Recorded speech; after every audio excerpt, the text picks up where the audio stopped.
这个美女正在用刀切割猪排，手法相当熟练。突然，美女转头看到墙壁上的蟑螂在爬，顺手抄起一把菜刀，直接扔出正中蟑螂的脑门上。她就是肉铺的老板娘小美。只要老板娘一出现，还没开门就排起了长队，只为了多看她几眼，生意极其火爆。这天辖区里发生了一起凶杀案，死者是一名医生，杀人手法相当残忍，是被人割断动脉失血过多而死的。除此之外，现场并无任何打斗过的痕迹。经法医鉴定，凶手是个右撇子，刀法十分专业，刀刀致命。负责这起案件的老金调取了酒店的监控录像，发现一名黑衣女子非常可疑，但监控里根本看不清楚嫌疑人的长相。老金首先怀疑死者的女友就是凶手，于是老金找到了这名死者的女友，女友承认当晚和死者去过酒店，女友离开酒店之后还与死者在网上聊天，所以她并不是凶手。就在案件毫无头绪的时候，凶手再次作案。一个身材火辣的女人走进夜店，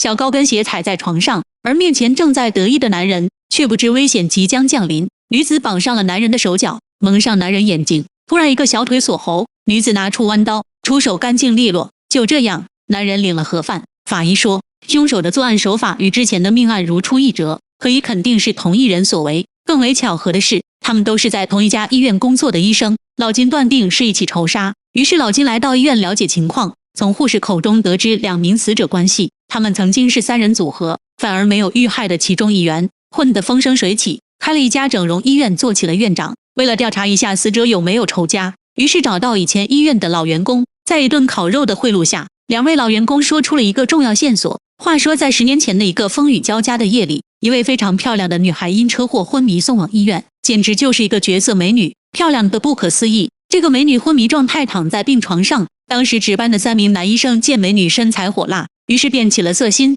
晚上3个人一合计，就给美女打了麻醉剂，然后对女人轮番欺辱。昏迷中的美女虽然不能动弹，但是眼角却流淌下泪水。前面死去的2名死者都是当年的3人值班医生，如果是当年被侵害的美女回来复仇，那么下一个目标一定是院长。老金找到了院长，但是他并不承认当年的恶行，甚至将老金赶出了办公室。虽然那2个人渣死有余辜，但职责所在，老金还得继续调查下去。而当年被侵害的美女早已改头换面，不仅改了名字，整了容，还当上了大明星。在审问时，女明星却说当时处于昏迷之中，根本不知道发生了什么事情。2个男医生被害的时候，他都有不在场证据，根本没有作案时间。而另一边的院长却在停车场遭到了袭击，并在反抗时用刀刺伤了凶手的大腿，而院长也受伤住院。于是老金把现场作案工具拿到刀具店去辨认，可却被告知这是一把专业的剔骨刀，在杀猪的肉店里经常会用到。老金看着刀，联想起了肉铺里的老板娘，于是来到了小美的肉铺。老金看着墙上的弯刀，竟然和案发现场的一模一样，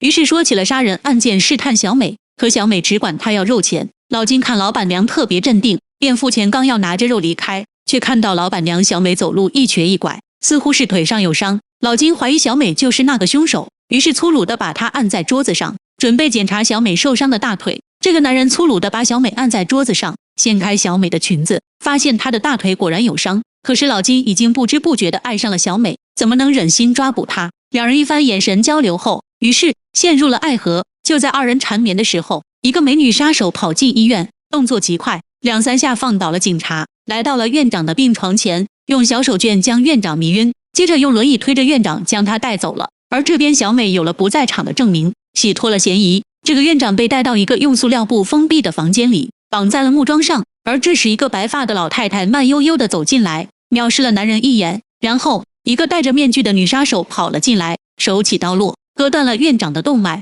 院长痛苦地哀嚎着，最后他放出恶拳咬掉了院长的作案工具。白发老太太摘下面具，原来这个老太太就是当年被这3名医生欺辱的女孩子。第2天，院长的尸体被人发现，可尸检结果却出乎意料，凶手居然是个左撇子。虽然刀法看起来非常相似，但和之前的凶手显然不是同一个人。老金再次来到小美的肉铺，打开门一看，却是人去楼空，拨打小美的电话也已经成为空号。老金确信这起案件与小美有关，他找了很多线人四处调查，原来是女明星花钱雇佣小美杀掉了那3个混蛋医生，而开肉铺只不过是掩饰自己杀手身份。最后老金在一家屠宰场找到了小美，他掏出枪想要抓捕小美归案。昔日的恋人如今反目成仇，2人打作一团。专业杀手的小美刀法了得，对付老金还是绰绰有余的。经过一番激烈的打斗后，小美显然占据了上风，可面对心爱的人，她却下不去手。老金则趁机制服了小美，可他同样下不去手。